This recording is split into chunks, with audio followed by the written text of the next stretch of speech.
अस्सलाम वालेकुम, welcome back to my new vlog.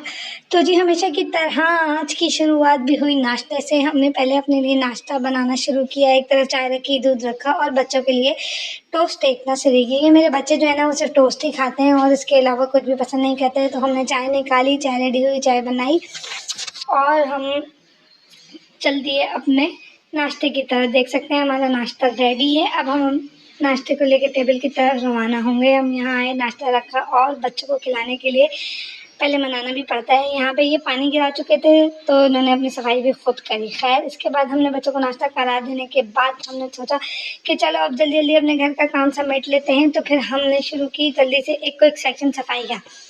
तो जी झटपट हमने सारा सामान रखा, बोतलें रखी, किचन को समेटा, जो चीज़ें थी फ्रिज में रखी, लिविंग एरिया का कंडीशन ठीक करी। जैसे कि हम हाउस वाइफ की रेगुलर डेली की रूटीन है कि हमें तमाम काम नाश्ते करने के बाद फ़ौरन से ही हमें अपने घर को सेट करना होता है और उसके बाद हमें ये सोचना होता है कि हमें आज क्या बनाना है, हमें आज क्या करना है। तो मैं इस वक्त नाश्ते के बाद अपने पूरे घर को सेट करने में मशगूल थी।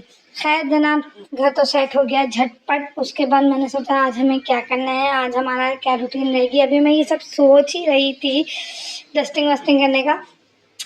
तो पहले मैंने सोचा कि चले हम अपने घर की डस्टिंग कर लेते हैं। तो मैंने अपनी सारी टेबल्स वगैरह साफ़ की, डस्टिंग करी। ये मेरी डाइनिंग टेबल है जिसे मैंने साफ़ किया। फिर उसके बाद मैंने अपनी कंसोल टेबल साफ़ की।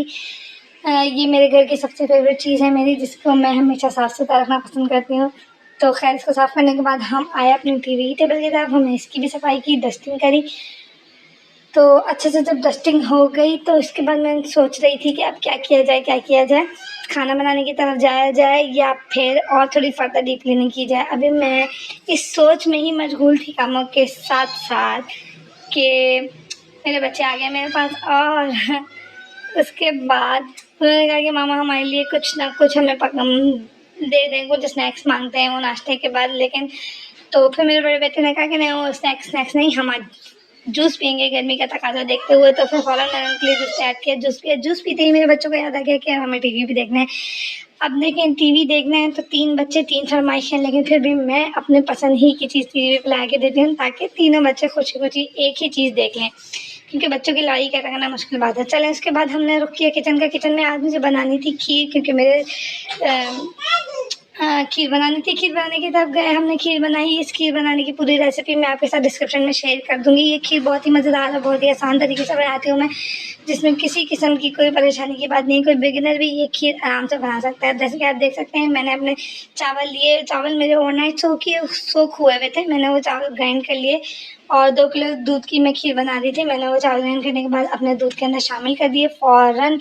और हमने दूध को जो है ना, पहले दूध मैंने बॉयल कर लिया था, उसके अंदर 3 इलायचियाँ डाली थी ताकि उससे खुशबू अच्छी आ जाए। फिर मैंने अपने ग्राइंड किए हुए चावल उसमें डाल दिए थे। अच्छा, चावलों के हिसाब के लिए हमेशा लोग कंफ्यूज होते हैं कि जब हम खीर बना रहे हैं तो उसमें चावलों का क्या रेशो रखा जाए। तो रेशो आज मैं आपको अच्छे से समझा देती हूँ कि अगर तो आप 4 किलो दूध की खीर बना रहे हैं तो आपने 250 ग्राम वाला पूरा 1 कप, आम भाषा में उसे 1 पाव भी कहा जाता है, 1 पाव के करीब के चावल डलते हैं। लेकिन अगर तो आप बना रहे हैं थोड़ा, तो उसके अंदर थोड़ा मैं आपको ये सब डिस्क्रिप्शन में बता दूँगी। फ़िलहाल मेरे व्लॉग का होता है इख्तिताम, खीर तैयार हो गई है। डिस्क्रिप्शन में रेसिपी दूँगी, ज़रूर ट्राई कीजिएगा और ज़रूर बताइएगा कि कैसा लगा आज का व्लॉग। यहीं तक, अल्लाह हाफ़िज़, कल मिलेंगे दोबारा।